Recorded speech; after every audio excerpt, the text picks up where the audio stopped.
अभी कुछ ही दिनों पहले नरेंद्र मोदी जी ने छोटी छोटी आंखों वाले गणेश जी की बात करते हुए चीन पर कटाक्ष करने की कोशिश कर दी। ये अलग बात है कि हमारे प्रधानमंत्री चीन का नाम लेकर डायरेक्टली कुछ कह ही नहीं पाते, इतनी हिम्मत ही नहीं जुटा पाते। लेकिन मोदी जी जो आत्मनिर्भर भारत और स्वदेशी अभियान की बातें कर रहे थे, उसकी सच्चाई यहाँ पर जरूर सुन लीजिए। एक के बाद एक प्रोजेक्ट में चीन घुसा हुआ है। स्टैच्यू ऑफ यूनिटी आपको पता ही है, लंबी सी वो प्रतिमा सरदार पटेल जी की, जिसका निर्माण गुजरात में हुआ, लेकिन असल में निर्माण जो कांसे थे वो चीन से आए। जांगजी टोकिन कंपनी है, वहां से आयात किया गया। जो स्टील फ्रेमवर्क और बाकी अन्य चीजें थी वो भी चीन से मंगवाई गई। करीब 3 साल पहले हैदराबाद में मोदी जी ने स्टैच्यू ऑफ इक्वालिटी का उद्घाटन किया था।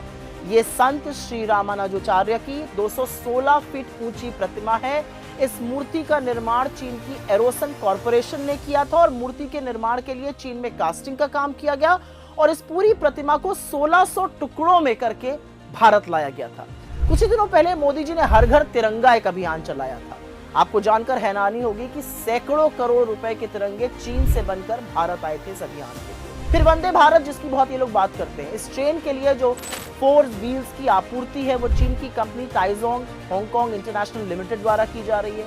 भारत की बुलेट ट्रेन परियोजना के लिए जो निर्माण के उपकरण हैं, जो चीजें हैं, जैसे ट्रांसपोर्टर हो गया, गैंट्री हो गया, फुल स्पैन लॉन्चर हो गया, ये भी चीन से लाया जा रहा है और इनकी कीमत लगभग 70 से 80 करोड़ प्रति यूनिट होती है। पीएम सूर्य घर मुफ्त बिजली योजना, इसके तहत भारत की जो सौर ऊर्जा परियोजना है और उसमें जो सोलर पैनल्स लगते हैं और इन्वर्टर्स होते हैं वो बड़े पैमाने पर चीन से लाए जा रहे हैं और ज्यादातर ये चीजें J solar, China solar, Canadian solar, China जैसी चीनी कंपनियों से आ रहे हैं।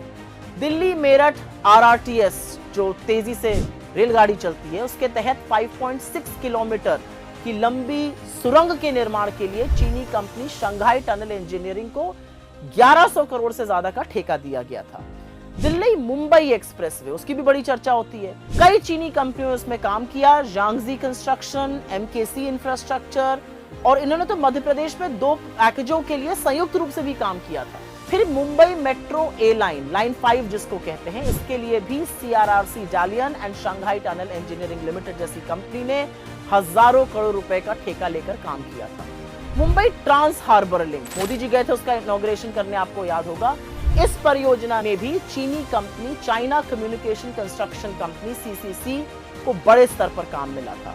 प्रधानमंत्री नरेंद्र मोदी आत्मनिर्भर भारत अभियान की बात जरूर करते हैं, लेकिन असलियत यह है कि भारत के इलेक्ट्रिक वाहनों के लिए सबसे ज्यादा बैटरी चीन से आ रही है। फार्मा, जिसमें हम वर्ल्ड लीडर बताए जाते हैं, भारत की दवा कंपनियां लगभग 70% एक्टिव फार्मास्यूटिकल इंग्रेडिएंट्स, एक तरह से इजी जबान में कहा जाए तो रॉ मटेरियल चीन से लाने को मजबूर है। और यही नहीं, जिस मोबाइल फोन मैन्युफैक्चरिंग जो असल में असेंबली की जाती है हिंदुस्तान में, उसका डंका पीटते हैं ये लोग।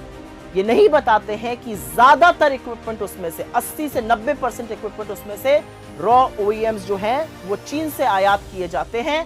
और ऑयल के बाद अब मोबाइल पार्ट्स के इक्विपमेंट जो है वो हमारा सबसे बड़ा आयात आइटम बनता जा रहा है। प्रधानमंत्री वोकल फॉर लोकल की जितनी भी ढपली बजा लें और खूब अपनी पीठ थपथपा लें, लेकिन असलियत ये है कि दिवाली से लेकर होली तक चाइना में बने हुए गणेश लक्ष्मी जी, झालर, अन्य सजावट के सामान और यहाँ तक गुलाल और अबीर भी अब चीन से बढ़ के आ रहा है। ऐसे थोड़े ही मोदी जी ने सबकी आंख में धूल झोंक कर बिना चीन का नाम लिए $100 बिलियन का ट्रेड डेफिसिट कर लिया है।